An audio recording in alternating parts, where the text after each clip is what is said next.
Oi, pessoal. Meu nome é Augusto Diniz, colunista de cultura de Carta Capital. Não deixe de se inscrever no canal do YouTube de Carta Capital para receber notificações de novos vídeos. Nossa conversa agora é com o cantor, compositor, escritor Ney Lopes. Obrigado, Ney. Obrigado, Augusto, a você. Eu faço uma retificação na sua apresentação. Eu sou um cantor, eventualmente. Eu sou um compositor de música popular, no Cone Sul, etc. e tal. Essa posição tem outra denominação. Cantautor, um autor que ocasionalmente canta suas obras. Então, cantor foi Emílio Santiago, foi o Jamelão, esses foram cantores de verdade. Vou aceitar essa sua designação, embora você tenha aí uma dezena de discos gravados de sua autoria. Mas vamos lá, Ney Lopes tem uma vasta obra literária, né, sobre a diáspora africana no Brasil, envolvendo questões sociais, culturais e religiosas. São mais de 40 livros e também uma dezena de discos autorais, como eu já citei aí, né, notadamente sobre samba, que é a gênese cultural, né, de matriz africana, que deixou um grande legado da África. Ney completou 80 anos em maio último, né, 8 décadas. Ney, a sua obra, tanto literária como musical, relata, ressalta, valoriza, informa, esclarece a presença negra no Brasil, importantíssimo. É um contraponto essencial a esse movimento, né, que quer sempre apagar a história. Isso já acontece desde da abolição, né? Tentam apagar a história africana no Brasil. O que acontece? Que toda hora isso volta, né? Tem essa tentativa de exclusão negra, né, da nossa história. Eu acho que o motivo é um certo receio, né, dos dominantes, não os de agora, não só os de agora, desde do século XIX ou até antes, um certo receio dessa insatisfação se tornar uma insubordinação com consequências, né? E as consequências é a perda da chamada hegemonia, né?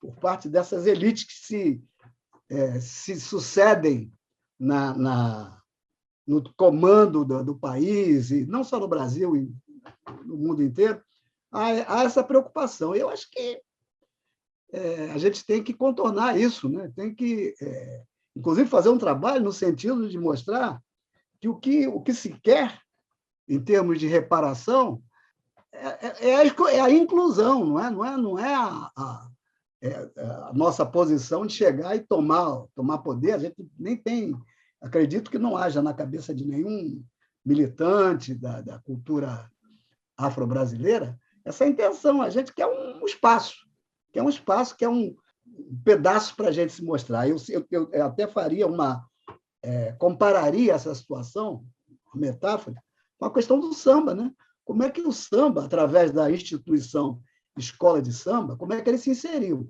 Se inseriu com o objetivo de participar da festa do carnaval. E o lugar foi conseguido, foi conquistado, né?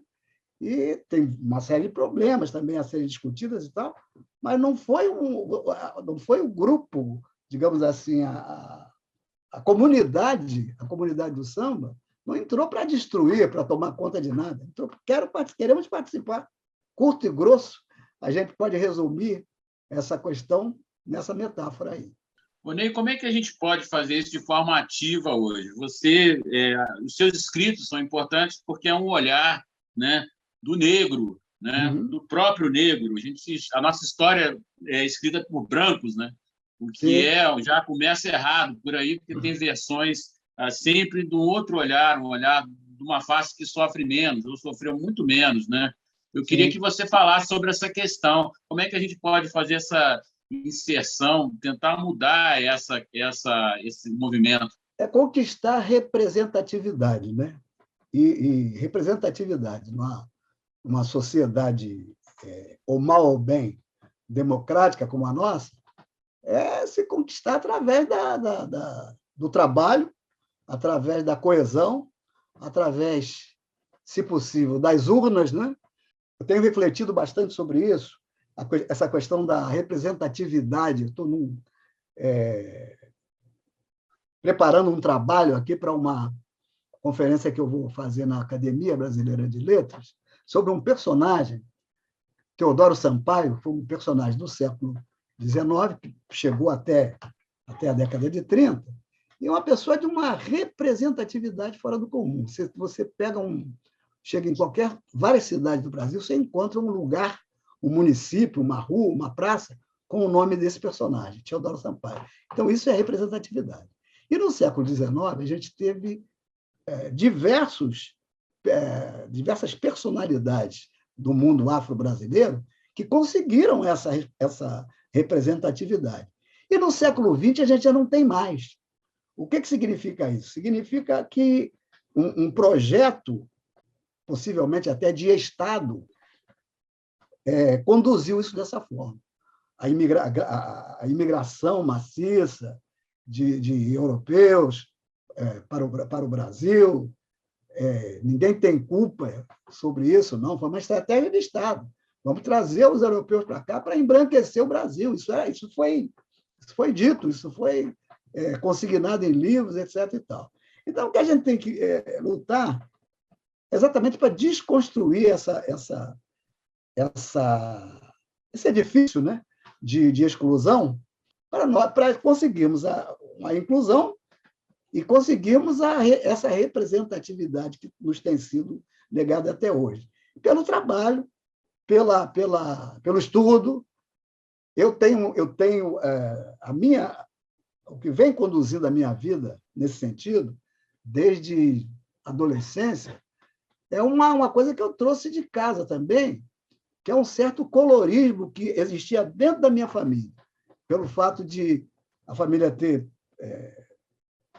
elementos, representantes, filhos, um pouco mais de pele, um pouco mais pigmentada do que o outro. Isso fazia uma certa diferença lá em casa em relação ao lugar onde a gente vivia, onde eu fui criado, no subúrbio carioca. Uma frase da minha mãe, que uma vez, na doce inocência, na doce ingenuidade dela, ela disse para mim, para eu não ir para o lado de lá, eles lá e nós aqui. Essa foi a frase da minha mãe, que virou até um conto meu, que eu escrevi há alguns anos atrás. O que são eles lá? O eles lá é o pessoal do samba, é o pessoal das religiões afro-brasileiras. Já era isso na minha infância e na minha adolescência. Estou com 80 anos de idade. Minha mãe e meu pai tinham uma certa razão de pensar assim, porque tinham sido trabalhados para isso. Estavam muito próximos do escravismo. Meu pai nasceu antes da Lei Áurea, meses. Minha mãe nasceu em 1900, quer dizer, estavam muito próximos do escravismo. Então, o que eles queriam para os filhos? Que não perpetuassem esse vínculo, né, com o chamado lado de lá. O que é o lado de lá? O lado de lá são os escravizados, são aqueles que estão em desvantagem na sociedade desde aquela época. E eu assimilei isso em um determinado momento da minha vida, percebi que isso era muito errado. Aí comecei a trabalhar no sentido, primeiro cultivando minhas admirações, né? Cultivando admirações por artistas, cultivando admirações por intelectuais, por literatos, e fui desenvolvendo isso. Eu tenho uma obra que é fundamental, que chama-se Enciclopédia Brasileira da Diáspora Africana.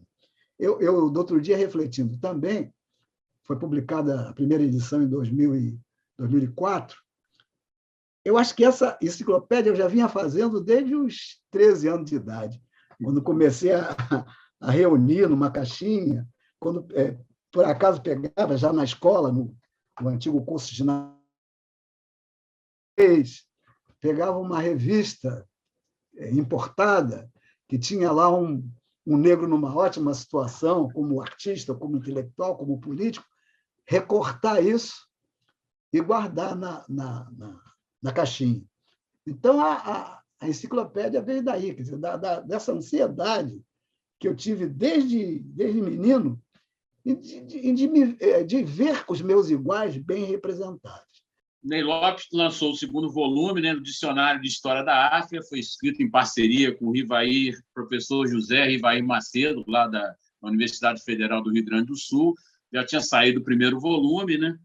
Agora tem também o lançamento do livro Infanto Juvenil, As Viagens de Simba Jaziri. Já Sim. Saiu ou vai sair ainda, Ney? Já saiu, está nas bancas. Deixa eu te fazer duas pequenas explicações aí sobre o dicionário e o Simba Jaziri. O dicionário, eu acho que há uns 4 ou 5 anos, eu e o professor Rivair, que é o professor de História da África na Federal do Rio Grande do Sul, fizemos um dicionário sobre História da África num período específico, né? Chegada dos portugueses, século XVI, aliás, não, desculpe, chegada dos árabes na África no século VII. Né? Aí estendemos a do VII, chegada dos árabes, até o século XVI, chegada dos portugueses. Aí ficou bom, cumpriu o que nós tínhamos prometido, não foi nenhum estouro de vendagem, nada disso, não interessa, mas as pessoas compreenderam o objetivo. Aí eu incentivei o parceiro de continuarmos, né, no tempo. Aí pegamos um período, que é o período, esse é o período determinante, né, de tudo isso que a gente está discutindo aqui, que é o período da chegada dos primeiros navegadores portugueses até o século XIX, com a partilha da África entre as potências europeias. E nesse cenário é que se potencializa a questão do escravismo. O escravismo, vamos dizer assim, mais predatório possível. Né? E um escravismo que gerou o enriquecimento da Europa. Essa aqui é a grande questão.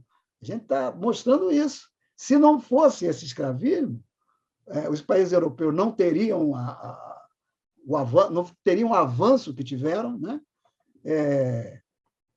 Os Estados Unidos não teria essa hegemonia que tem hoje, tudo por conta do escravismo. Então, o escravismo foi importantíssimo. E com relação ao Simba Jaziri, que estou muito feliz com esse livro, inclusive que ele é um livro infanto-juvenil, ilustrado por um artista afrodescendente como eu, Marcelo de Salete, e jovem ilustrador. E o meu objetivo foi trazer à cena uma África que as pessoas não conhecem bem, que é a África Índica, né?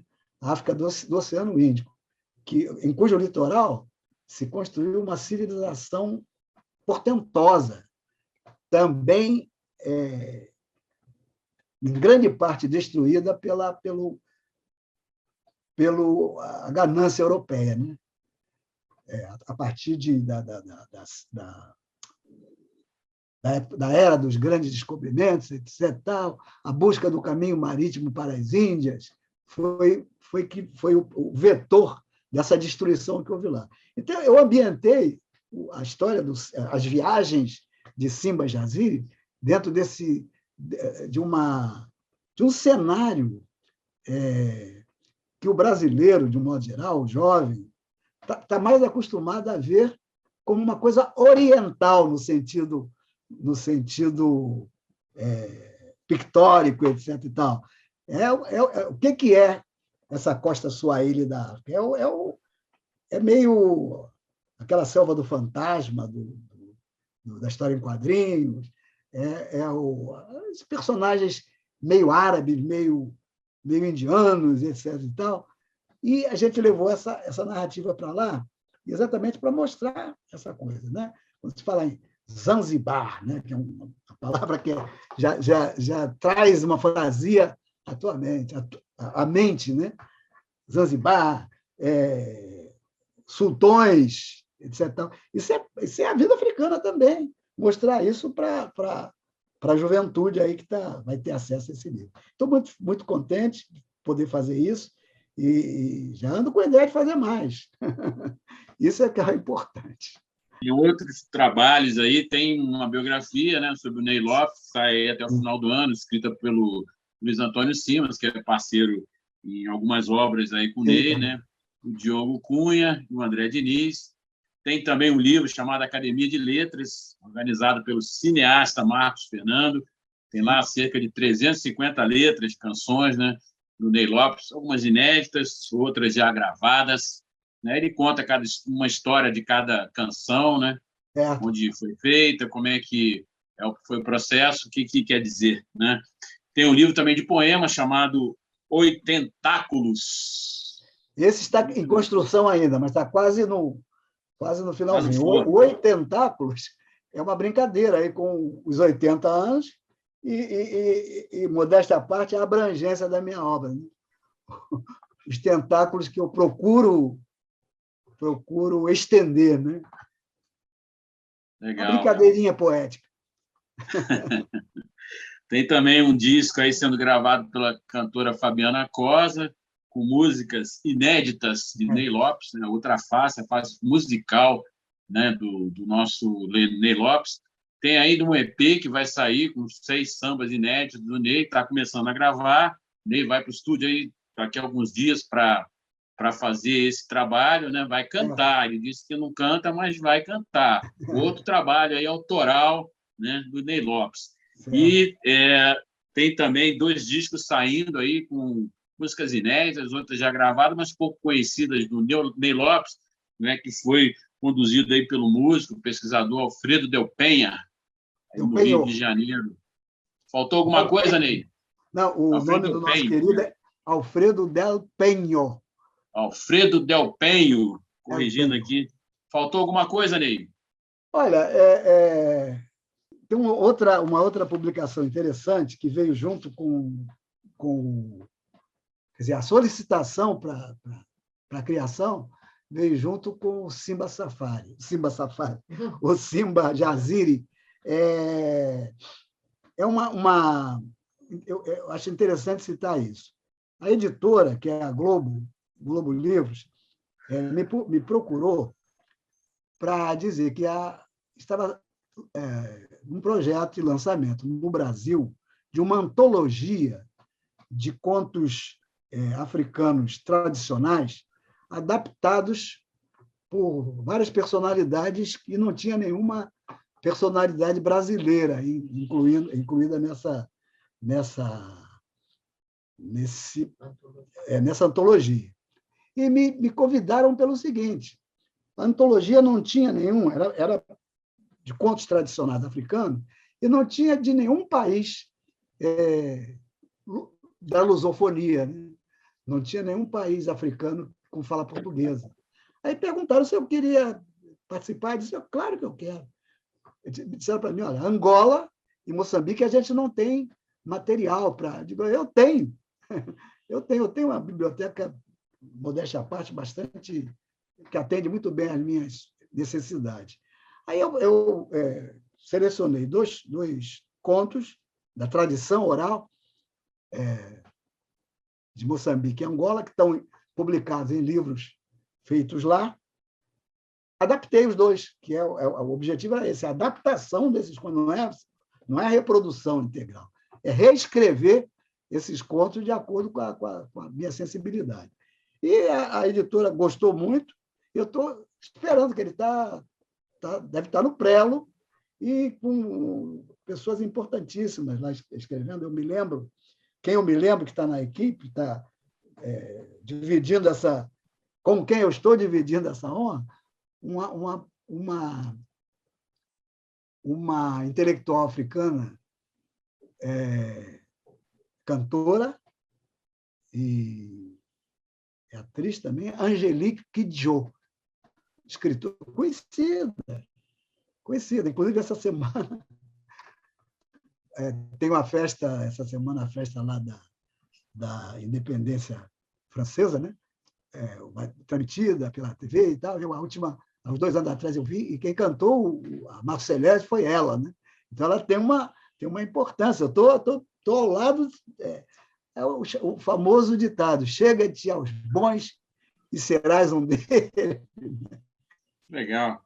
E, Lopes, eu estamos indo para o final da nossa conversa. Queria agradecer muito aí tua participação, teu tempo. Sei que você é super ocupado e destacar aí a importância sua na construção aí de uma face, né, que a gente precisa conhecer, né, sobre a nossa história, uma face real que não pode ser apagada, tem que continuar, precisa ser estudada muito, precisa ter interesse, e a sua obra expressa muito bem isso.